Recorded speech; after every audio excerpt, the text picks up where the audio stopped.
What's up, fuckers? It's JA. We're the D.I.D system. Let's talk about being triggered.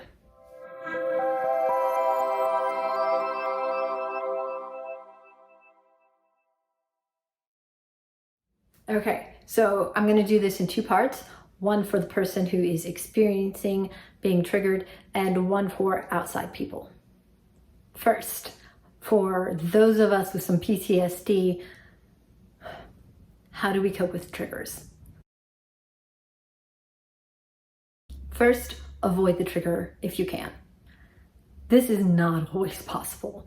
It's not, but some triggers are just too overwhelming. And if you can structure your life so as to avoid them, it's just better.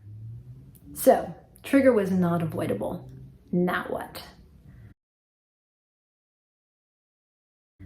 Grounding. And we say it on our channel all the fucking time. You gotta be tired of hearing it, but it's still the number one go-to. Ground yourself. Our favorite is the 5, 4, 3, 2, 1 method, where you 5 things that you can see. So look around. You name 5 fucking things in the room, 4 things that you can hear, 3 things that you can feel, 2 things that you can smell, and 1 thing that you can taste.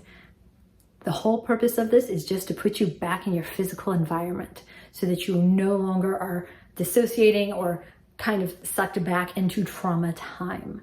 There's lots of different grounding methods. That's our favorite, but we also always carry mints and gum. The smell of mint's a good strong smell. We have tactile things that we keep in our purse. So just something to help you be grounded in your body. One of the things that we've heard in the community is now time is safe time. Honestly, we love that. It's something that we will remind ourselves of, like we are here, we're safe. So as we're grounding, like just to be grounded in the present time. Okay, we're safe. Polyvagal techniques have been invaluable to us. So if you can find different ways to help stimulate the vagus nerve to de-escalate your nervous system, that's incredibly helpful. Sometimes just putting a cold can on your neck can help do that. A cold can right here. Trying to think what else that we do. Humming actually can stimulate this. So we think about, the monks, that stimulates this. So yeah, they were putting themselves into a state of Zen. Stimulate that if you can. Another fun trick that we do is, stimulate the mammalian dive reflex. So mammals have this thing where if there is cold, usually water, think a whale diving deep, and you hold your breath, it slows the heart rate. So if you ask servers when they would go into the freezer and just, they're cold, they're letting out all their breath, they are literally stimulating the mammalian dive reflex. So for us, we'll open our freezer, just stick our head in, and I am not even joking. Cold shower, cold water on the face, taking these long, deep breaths and holding it. That can also help bring your body down from a state of over-arousal. Box breathing is something that they teach as well. This is breathing in for 4, holding for 4, breathing out for 4, holding for 4. I actually have an app on my phone. So we will combine box breathing with humming. We will hum on our exhales. And hold, that whole fucking deal. Anything to help bring it down.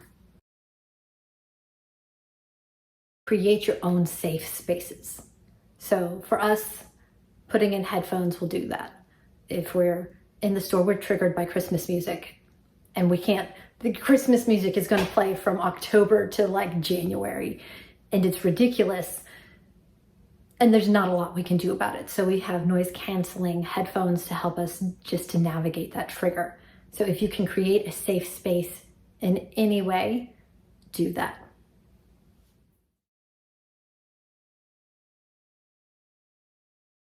So Your partner is triggered. What can you do?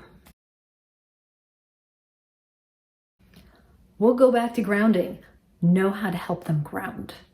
If you can help them to take deep breaths and ground in now time, that is invaluable. Like, period. That was one of the things that Jonathan helped us do in the beginning so that therapy was more effective, because when we got triggered, he would just put his hand on us, and that literally brought us back into now time. Now time is safe time. Don't do that without permission though. Never touch someone who is triggered unless you know it's okay. So this will vary from altar to altar in a system, but is it okay if I touch you? Light touch can be good. Sometimes that crushing weighted blanket hug is excellent. If you know the person, that can be very grounding. So while touch can be helpful for some people, other people need space. I needed space. Don't come near me. Don't touch me. So to be able to say, I'm here, I'm going to have to walk past you.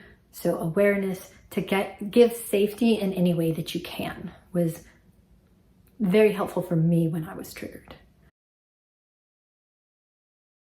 Ask the person if there's anything you can do. They know themselves better than you do. Sometimes it can be helpful to ask before they're triggered, but even in the situation, they might have enough presence of mind to say, hey, I have this, I have some mints in my purse. Can you get those for me? Hey, I really need some water. Can you talk me through deep breaths? Those are all things that have been helpful for us. Absolutely, you have to remain calm. Do not start flipping out. That will only make the situation worse. Also, another don't try to argue with them or explain or any kind of lengthy. No, their brain's already shut down. They're not going to receive any of that. Don't even give it a try. Be a calm presence. And finally, take care of yourself. If this situation is also triggering you, it's okay to call in for help and remove yourself from the situation. If you were okay to handle it, but afterwards it's a lot, go talk to somebody, do some self-care. If this is a person that you are in partnership with and that you want to help them navigate these kind of episodes, you need to be in a good place yourself.